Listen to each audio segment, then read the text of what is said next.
Good afternoon, ladies and gentlemen. Welcome to Education USA Ghana's Facebook Live program. This afternoon session promised to be an exciting package. Why am I saying this? We have University of Arizona with us, and she'll be sharing a lot about graduate and undergraduate applications. And we have three solid Ghanaian students who have studied in the US, and some are still studying. Some have actually moved their names from the normal names to doctors, and they are all representing their schools this afternoon for us to be able to learn from them. We have Cassidy Gardner from University of Arizona. We have Phillips Ametiko from SoCal University of America in California. We have Simon from Stetson University in Florida. And we have Dr. Dorcas Oforibuate from University of Texas, Dallas. This afternoon, my name is Marilyn Nobusu. I'm your host for the session, but I'm here with two other powerful women. There's Bernice Afote, who's EducationUSA advisor based at the US Embassy. There's Rafiatu Lawal, EducationUSA advisor based at the US Embassy in Accra. And I am based in Kumasi, EducationUSA Kumasi, based at ACE Consult. The session will be in two folds. We'll have the admissions director speak to us about the admissions process to University of Arizona. And then we'll have our students talk about their experiences with us so that we can relate to them. Without taking too much time, I want to hand over to Cassidy Gardner so that she can take us through University of Arizona. Thank you, Marilyn. I appreciate it. Welcome, everybody. I'm so excited to be here this morning for me, this afternoon for you all in Ghana. I'm just going to go ahead and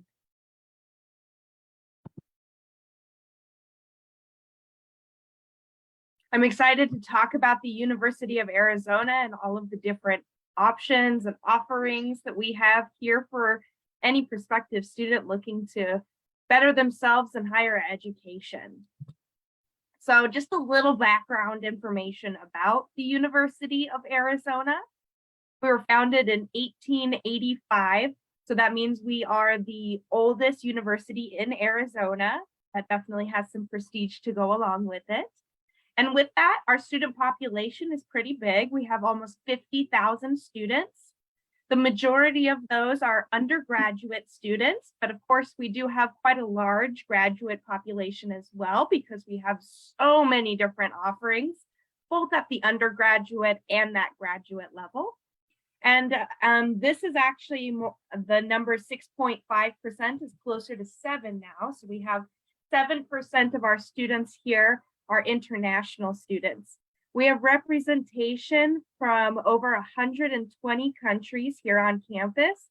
So there's a lot of diversity to get immersed with. We are also a top 100 national university, according to the US News and World Report. And we are ranked highly in many different factors as well, both internationally and nationally recognized for specific programs.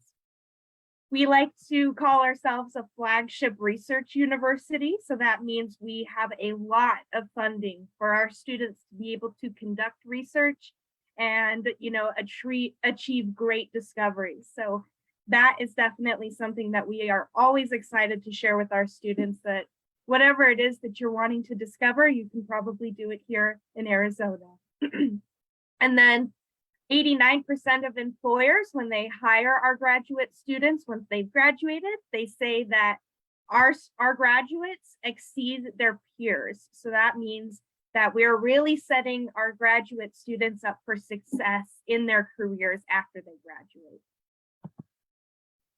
In case you're wondering where the University of Arizona is, we are located in Tucson, Arizona. So you can see on the map here, we're located in the southern part of Arizona. That means great weather. It's very sunny and warm pretty much all the time. I personally enjoy it after coming from Colorado, which is way colder. We are a top 10 place to live according to Business Insider, and that's because of a lot of different things. UNESCO has called us a city of gastronomy. So that means we've got all sorts of different food options and different cultural things to kind of immerse you into all these different cultures that are represented here in Tucson. We have convenient public transportation, so students can go anywhere on campus and off campus. It's not too difficult to navigate. And our landscape is wild. If you've never seen a saguaro cactus, you can see a picture here of what that looks like. So this is really the Southwest and the wild, wild West.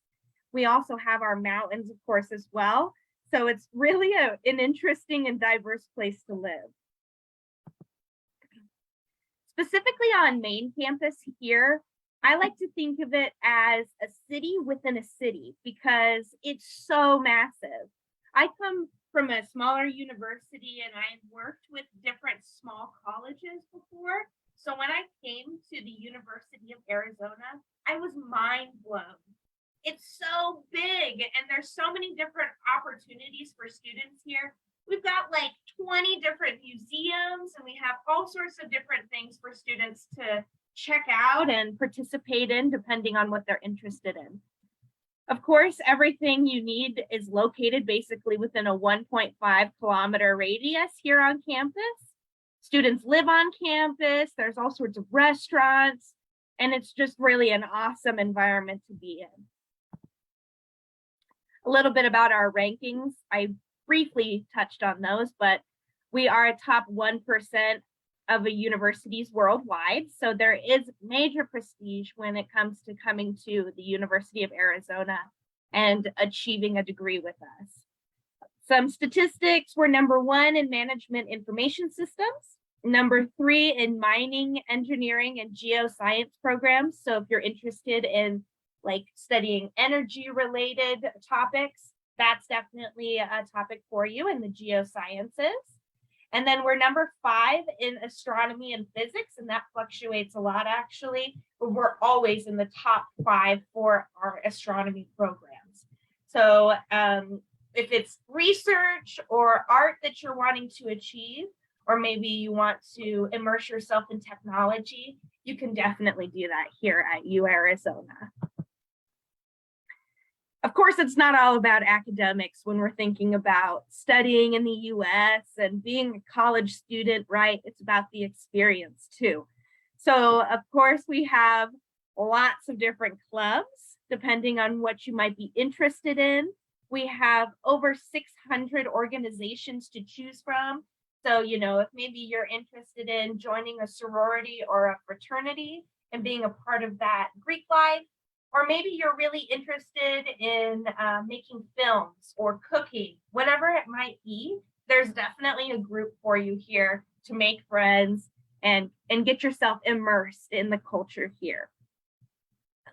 Regarding the community again, students are represented from all over the world and also from all 50 states in the United States. So we are always excited to welcome students from wherever they're coming from. Regarding enrollment options, I've been talking a lot about our main campus because I feel like a lot of international students, of course, are the most interested in coming to the US and having that whole exchange experience. We also have an online option called Global Direct Online that we produced as a result of the pandemic because we realized how difficult it was for international students to come to the US. And it might still be quite difficult even now, a couple years later after that craziness. So students have the option to study 100% online, depending on the program. They also have the option to study online and then transition to come here to main campus to finish their degree. There's a lot of flexibility with whatever it is that you're wanting to achieve. We also have partnerships with universities all over the world, and you can achieve a dual degree. So that means 2 degrees, one from that partner university and one from the University of Arizona. So whatever it is that you're wanting to achieve, maybe you want to travel the world while you're doing it, you can definitely do that with the University of Arizona. Applying to the University of Arizona for undergraduate programs is a pretty simple process. You would need to submit an application on our website. That's everywhere.arizona.edu, and then pay the application fee. The application fee is for every student that is applying at the university. So everybody has to pay that, and that basically is paying the people that are processing all your documents and making sure that everything is in order for you to get admitted. We would need to see 3 years of transcripts. Of course, if you completed some college work, or maybe you're currently in a university and you want to transfer, we have transfer students all the time. So we just want to see all of those transcripts that we can, so we can see what kind of a student you are. And then there may be some additional requirements as specified by individual programs. If you're a little worried about maybe your grades not being the best when you were in high school or whatever it might be, there is an option to submit a personal statement in the application, and that is looked at completely holistically. Every application that goes through our processing team is assessed with the same criteria, and they're all looking, at the whole student, not just the paperwork that you're sending in. So if you'd like to kind of explain who you are and what you want to achieve, that's how I would recommend definitely doing that. We have, of course, our Global Wildcat Award that helps support students who are coming to the United States. We have other merit-based scholarships as well, because I know funding is always on the top of students' minds usually. And then we have competitive tuition waivers, assistantships, fellowship opportunities, grant opportunities for graduate students, undergraduate students. We have a whole team dedicated to guiding students through the financial aid process. And we even have our own website with thousands of different scholarships that we have checked to make sure that they're vetted and approved to be used by our university. So that, I know, can be a little bit intimidating, but there's a whole team here on campus that you could reach out to if you're admitted, to be able to guide you through that process. When it comes to graduate programs, it's pretty specific to the program. So there are over 150 different graduate programs that we offer, everything from a certificate to a master's degree, PhD, just general research, whatever it is that you might be looking for. So it is pretty specific to the program. Most of the graduate programs, you can submit an application through the grad website. So that's apply.grad.arizona.edu. That is a little bit different for some programs, like our Doctor of Pharmacy and our JD degrees for law. Those are on different websites, but you can always access that information just by Googling whatever it is you're wanting to study and then putting University of Arizona. We all love the Google. And of course, again, uploading transcripts. So, graduate programs, they want to see that you've achieved a bachelor's degree already and all of that. So they'll want to make sure to see all of that, and then also completing additional requirements as specified by individual programs. That typically includes recommendation letters, maybe a resume or a curriculum vitae, test scores. Most of our graduate programs don't require the GRE, but it really is program specific as to what they require and what they need to see. And then we also, like I said, we're partnered with universities all over the world. And so we have our global locations and our connections for students who are wanting to have an even crazier international experience. So I just wanted to kind of point out our grad catalog. So you can just search graduate programs, University of Arizona in Google, and it will pull up this. This gives every single graduate program that we offer. It shows you what kind of degree it is, the school that it's located in and the college, and then what platform it's offered on. So of course, some programs are only offered online. Some are only offered here at main campus in Tucson.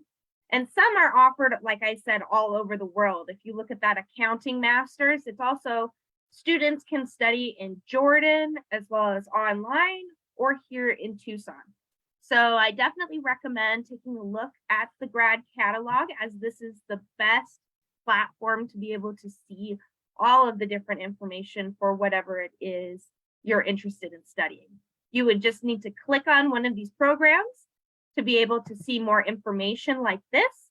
And it gives you everything when you click on it. So program description tells you exactly what's to be expected, who to contact, because each graduate program is so unique. The best people to contact to get your questions answered would be the specific admission contact or graduate program coordinator for that program.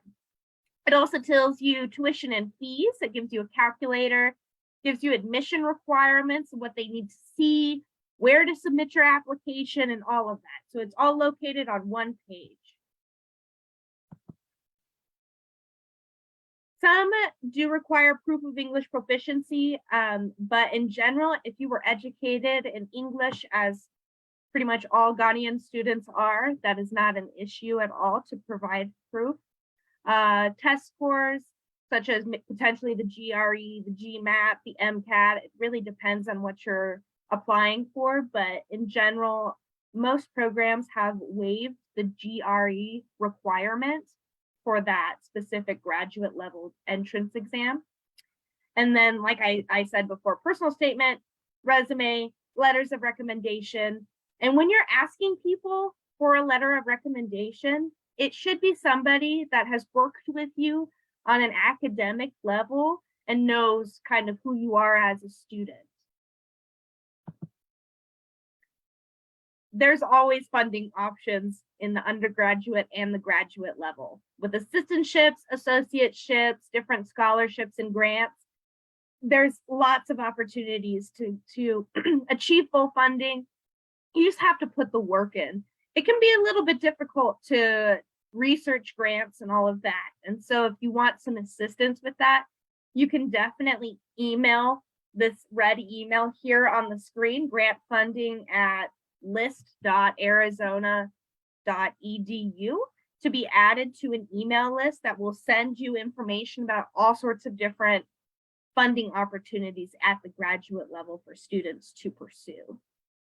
In general, when we're talking about funding and all of that stuff, we have to take into consideration the fact that higher education is prestigious and it really is something to be achieved. And so when we're looking at a cost versus the experience, you have to take that into consideration. There's always outside funding resources other than directly here at the university too. Places like the EducationUSA Advising Center can help you with that. You can schedule a meeting with them. There's also government scholarships depending on where you're wanting to study. You can even go to grants.gov. That's the United States federal website for different grants that are being proposed and funding options for that. So international students can utilize that tool as well. And then there's other websites for external scholarships that we recommend too, like internationalscholarships.com. And then ultimately, you could always take out a student loan if you need to. I just always recommend going the assistantship or sponsorship, scholarships, any of those routes before getting a student loan if possible. And if you do sign up for a loan, make sure you read everything and all the information about it so you know the expectations, because you will need to pay that money back if you decide to get out a loan. I always want to make sure that people understand that. So I know it's a lot of information and there's a lot of different components depending on what it is that you want to achieve. But I want you to know that we are here for you. I specifically am the enrollment counselor for students in Ghana. So if you have questions, maybe you're not sure how to go about applying, feel free to email me. You can see my email there at the bottom, cassitygardner@arizona.edu, and I would be happy to help you through the whole process. You can also feel free to take a look at our social media on Instagram. We've done multiple Instagram lives with our current international students. And you can feel free to WhatsApp us as well and take a look at our website. So whatever it is that you're wanting to achieve, we're here to help you do it. Thank you. Thank you so much, Cassidy. I really enjoyed listening to you. Thank you. But 4 things actually stand out for me. And the 4 things are assistantships, associateships, scholarships, and grants. You just made our afternoon. That's what most Ghanaians want to hear. So that's really good news for us. Well, Absolutely. We'll come back to you at some point to ask questions. But in the meantime, I want to start our students. In fact, I shouldn't say student panel because some have graduated and have become doctors.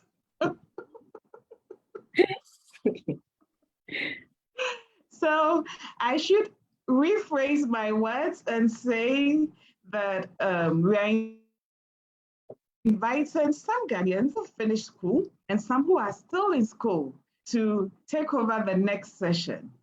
And on this note, the first person I want to talk with is Dr. Dorcas Ofori Boateng. And Dorcas, I'll let you introduce yourself. And after you've done that, I'll come back to ask you a few questions. Thank you very much, Mrs. Owusu. So welcome, everybody. It's great that you made time to participate and listen to this session. As rightly was said, my name is Dr. Ofori Boateng. Now I have a PhD, so it's Dr. Ofori Boateng. I am a graduate from the University of Texas at Dallas, where I majored in statistics with a PhD as the focus. And back from Ghana, I'm also a graduate from the Kwame Nkrumah University of Science and Technology. So you get to actually feel the practicality that it is possible to continue higher education from Ghana in the US. UT Dallas as an institution generally is very diverse, welcoming to all international students. In fact, we have a very large international population, not just ranging from students in Asia, but a lot more from Africa as well. Ghana, Nigeria, the East Africa, South Africa, quite a lot. I don't have the statistics. But what I can say is from my 5 years experience with this institution, it is very accommodating in diverse forms that will serve any ideal, any interest you may have, be it for undergraduate studies, be it for graduate studies in the master's phase or in the doctoral phase. Thank you. Thank you very much for introducing yourself and your school. I have a few questions for you. And the first one is you went through the application process, admission process, enrolling at UT Dallas. Share a bit of the whole process you went through. And if you could also, you worked with Education USA. So Yes, if you could also talk a bit about your experience with Education USA, that would be helpful. So thank you very much for that. Education USA, I'd say, is very helpful. Particularly the outlined 5 key steps from researching your options, all the way to the pre-departure phase.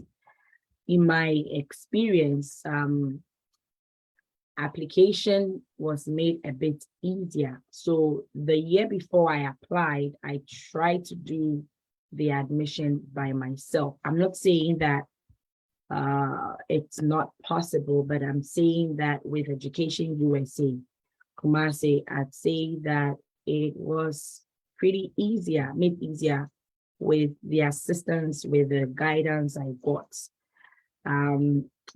I found that there was a formatted set of guidelines concerning how to look at a particular school with not just the interest you may have, but what the school has to offer, criteria that fall in line with financial aid, with research interest, with housing, with standard of living. All those did not come to light until I got in touch with Education USA. And from my general experience, I'd say that it was pretty smooth application in the face of completing all the documents as required by the admissions process, all the way to getting in touch with professors, be it as it may, some did not respond. And I did not just apply to UT Dallas, I applied to other institutions, and I got to realize that not all the schools have the same criteria, even though they do have some criteria that might be similar.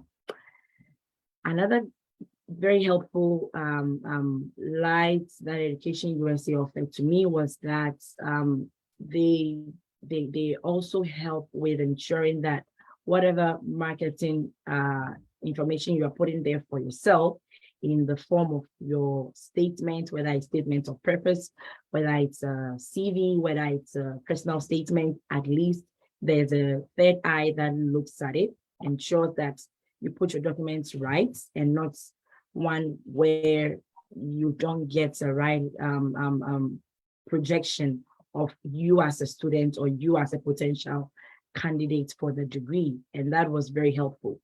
It was a tiptoe way with them. And of course, I got the better end of the deal with an admission. So I'd encourage anybody considering Education USA, Kumasi, Accra, to visit their offices because they do have great information and provide good guidance.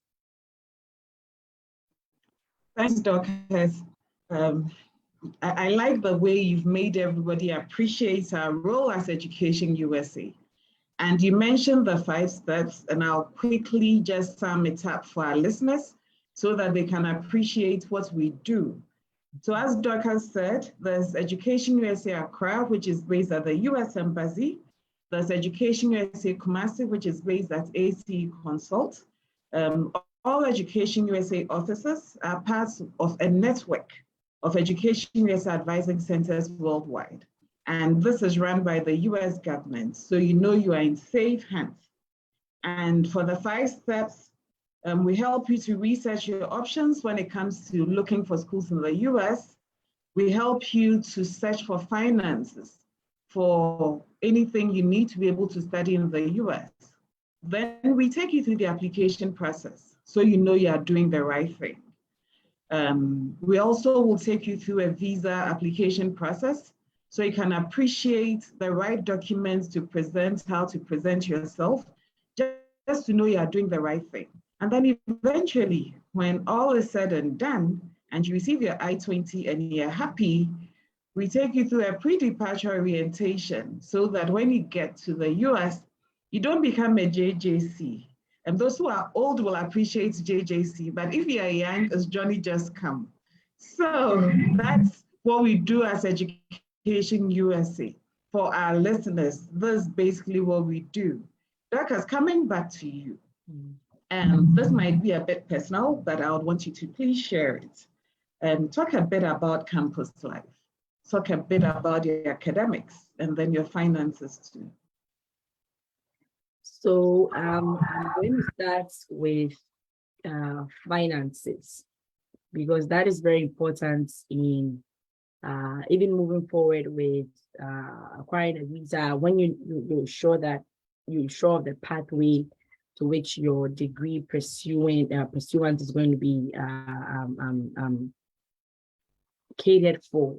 So for the doctoral degree, which I applied for, financing was provided by most of the schools, including UT Dallas, in the form of tuition scholarship plus an assistantship position offered with stipend. So then you don't enter into the program with the, and of course there are some conditions to maintaining the financial support, GPA included, and of course serving in the assistantship role with some level of evaluation at the end of some set period. But I'd say that it was quite easy getting the financial part sorted with UT Dallas because it was a part of the admission process.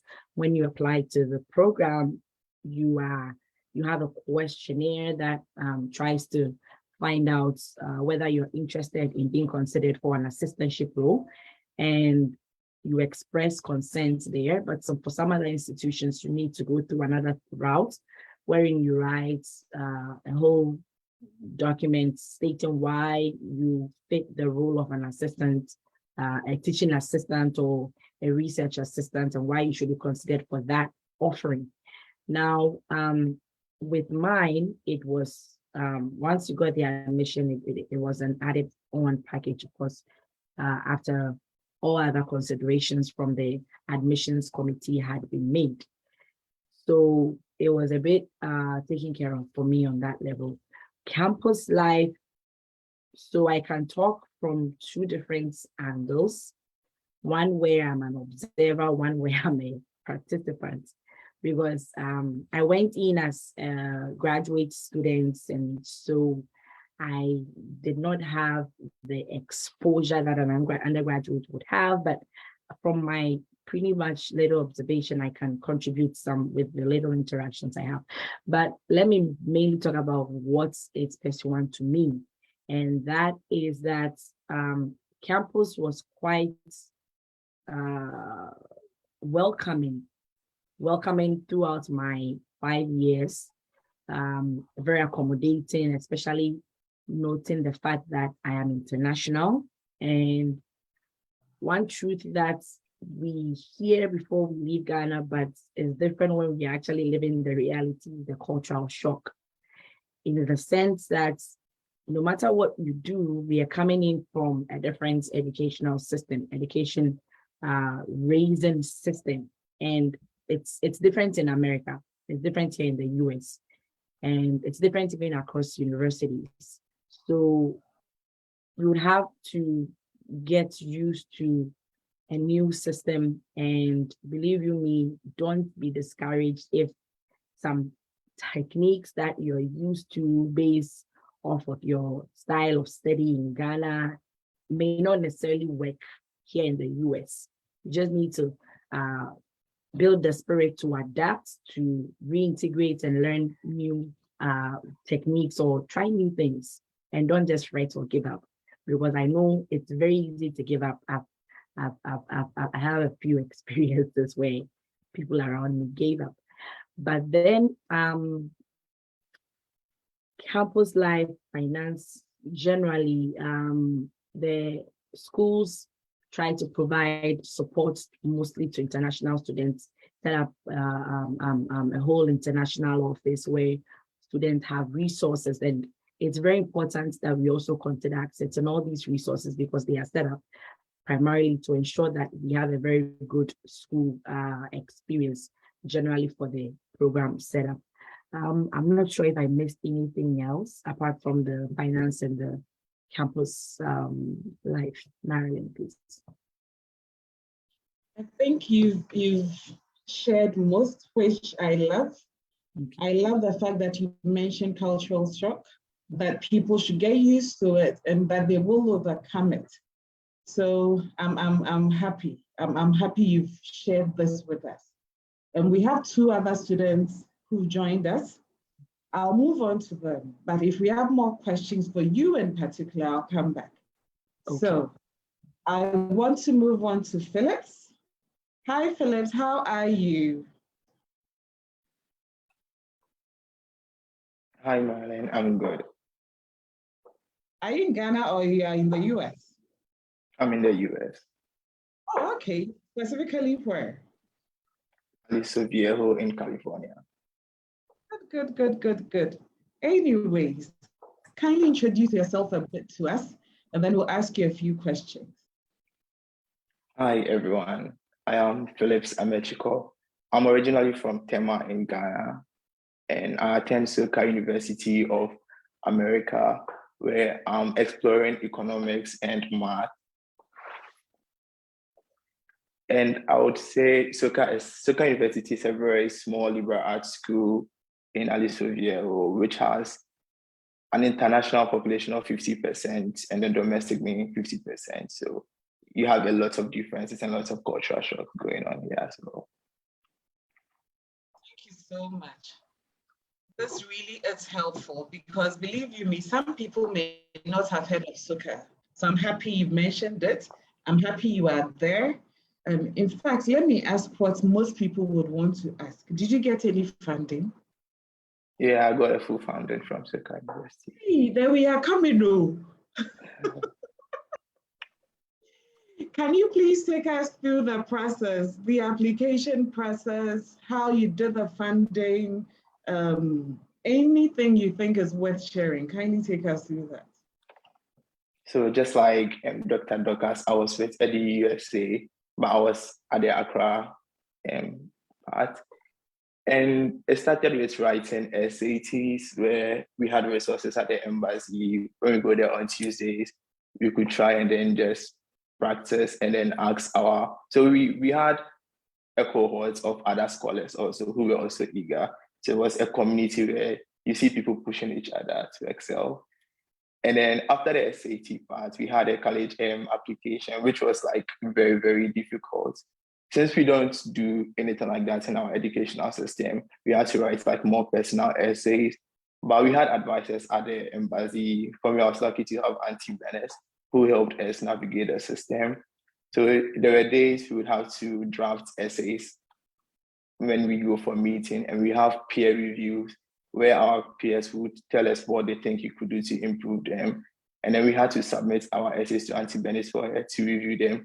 I know it was tough. It was tough for her sometimes because we were always late in submitting. We sometimes wait till the last minute, and then we still expected her to give us replies, which we know was hard. And then after that, we had to fill common up essays. She also encouraged us to reach out to our recommenders very early, since we are from large institutions where it would take a long time for them to finish everything up. And then we had the waiting period also. And with the financial aid system too, it was hard navigating the CSS profile. So for those who don't know what CSS profile is, it's a form, an online form you fill about your finances that schools access and then use to gauge the financial aid you would receive. So for us, it was really hard because we had to request documents from our parents. And then with Ghana, it's a bit different from the US system. So we didn't even know what documents to request for, but she helped us know what we should ask our parents and how to get back to admission officers and financial aid officers about what we had and what we didn't have and how we could substitute that with other documents also. So after getting into SOCA also, so for my period, COVID happened. So we had to meet on Zoom sometimes, which was so hard. Scheduling difficulties, our network problems too. She made it really easy for us also. We had our pre-departure sessions too, and then she helped us with mock interview also. So that's like a lot that EducationUSA does for prospective students and anyone who wants to apply to college in the US. Thank you so much. As you were talking, I was just thinking that you were part of a very strong cohort program, which most students are not aware that EducationUSA offers that program. which is the Education USA Scholars Program. Just tell me a little bit about your experience with the Education USA Scholars Program, how you got enrolled, so that students who are interested can enroll with us this year. So from my experience, the application period was open for new scholars. So I picked a form up, if I remember very correctly. I picked a form up and there were personal essays too. You had to read them, and then you had to write the essays and submit them. So I think there was a screening process where Education USA got back to me about getting it. So it's just picking up the form, writing the personal essays. And with the personal essays, it doesn't have to be anything that exceptional. You should just be true to yourself and then be who you are, what you want from Education USA Scholars Program. And it's a cohort of other people who also want to navigate the college application process. So you are not alone. Everyone is just as curious as you are. And then everyone is down to it to help you and then ready to learn from you also. Thank you so much. So that to our listeners, some of you may have been familiar with the Competitive College Club, which is CCC. And then the name was changed to Education USA Scholars Program. So both Education USA Accra and Education USA Kumasi are happy to work with students. And at some point, we'll focus a lot on the Education USA Scholars Program. So stay tuned for future programs like these to be able to just learn about that. I want to move over to Simon. Simon, please wait for us to see you. Yay. Kindly introduce yourself to us. All right, so my name is Simon Doku, and I'm a sophomore at Stetson University in Florida. I'm currently majoring in computer science with a minor in data analytics, and I've been here for a year. Thank you so much. Let me worry you a bit. Most Ghanaians are used to applying to a program, just one program, when they are doing applications to the US. Did you apply to both programs or just one program and added the other when you got to the US?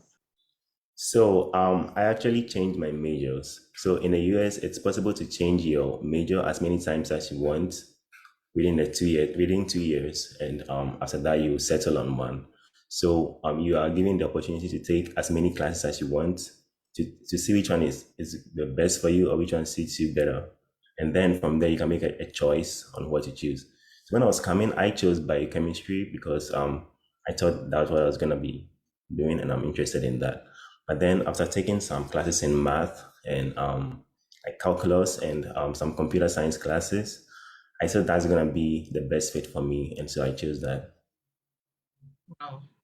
Thank you for helping our listeners to know how diverse the US is, so that you can easily change your majors before you get to your third year. And just like we normally say, in the US, you're actually admitted to the school and not to the program. So that if a school admits you, you are not forced to stay with one major or one course till you finish. You actually have the ability to keep switching. Thanks so much for highlighting that for us. How smooth was your application process? If you can do that in 1 minute for us. It was overwhelming, as anyone can attest. At first, I was a little confused and kind of overwhelmed on where to start, because we have a lot of requirements and all that. But then with the Education USA and the people I met over there, it became like a very easy process because these were experienced people. People like Auntie Bernice, helped me with the application, helped me to get the documents I needed. And then through that, I was able to navigate the application process easily. How long did you take to be able to finish the application? So I started early as was recommended by Auntie Bernice. And then it took me about a month to get through everything. Then I applied. So that those who feel overwhelmed and feel they can't do it, at least you're able to do it within a month, which makes it possible. How did Education USA help? What's the main difference you feel Education USA gave you? So Education USA gives the resources, and then also it creates the environment you need to make it successful in the entire process. So as you know, they have the library that gives you the resources, the books and everything, and then also the advising sessions that inform you about what you need to do when. What really helped me was having people with the same goal, the same mindset around me, to help motivate me in this hard journey. And also with Auntie Bernice being like the advisor, she really went through our documents, our essays and all that. Sometimes it was overwhelming because we had to send a lot of essays to her, and then she had to review and get back to us within a very short time. And yeah, but she was able to do it, and that really helped a lot. I'm really happy you're sharing this with other students, for them to know that Education USA is the go-to place for you to get all the help you need to be able to study in the US. We are getting close to the end of the program, so I'd want each of you to start thinking of your final words that you think is very pressing for people to know. And if you can also think of the difference the US has made in your life, I think it would be good for students to learn that. But before I come over to you as students, we still have Cassidy here from University of Arizona. Cassidy, can we see you? Yay, good. Cassidy, just kindly summarize what students need to know as they apply for both undergraduate and graduate programs at University of Arizona for us. Okay, thank you, Marilyn. So for undergraduate studies, when you're applying to the University of Arizona, you'll want to submit a complete application. And I do have some students that struggle with that, so I'm here to help through the entire process. Just remember that. And so once you've submitted that application, you'll need to pay the application fee. There is not an application fee waiver at this time, unfortunately. I just want to make sure that's clear. All students are paying an application fee at this point, both domestic and international. And then please submit 3 years of high school transcripts. We will need to see your WAEC results, and then we'll need the verification information to be able to verify your results on our end. And then, if you have done college work, done university work at all, we'll also need to see those transcripts. So once you've submitted all of that information to us and we've verified your results, then we'll be able to proceed with issuing a decision on your application. The graduate application is a little bit different because it totally depends on what it is you're going to pursue. So for example, if we're applying for a business graduate program, that's all through the Grad App, and that's just on the graduate college website. You would most likely need to provide your resume or your curriculum vitae. So that's your academic and your volunteer experience and your professional experience all on a document. And then you'll submit that with a completed application. Usually they ask for a personal statement in there as well. So if you need help writing those or whatever, I'm here to help. And they do have their own application fees as well. And you may need to provide some test scores like the GRE, which is a graduate test, but most of the programs we have do not require that at this point. So like I said, I'm here to help you through the entire process. If you're not even sure where to start, feel free to reach out to me. Our website for international students is just everywhere.arizona.edu. Thanks, Marilyn.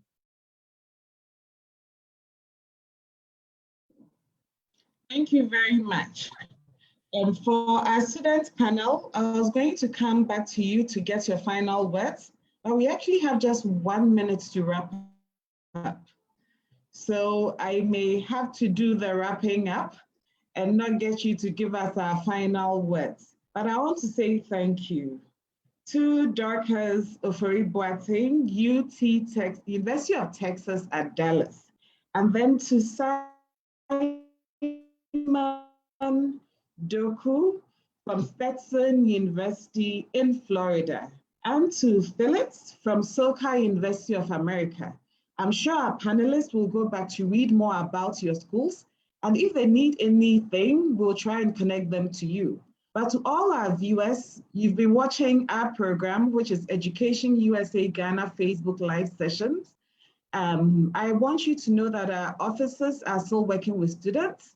Education USA Accra is based at the US Embassy. Education USA Kumasi is based as ACE Consult at Asokwa.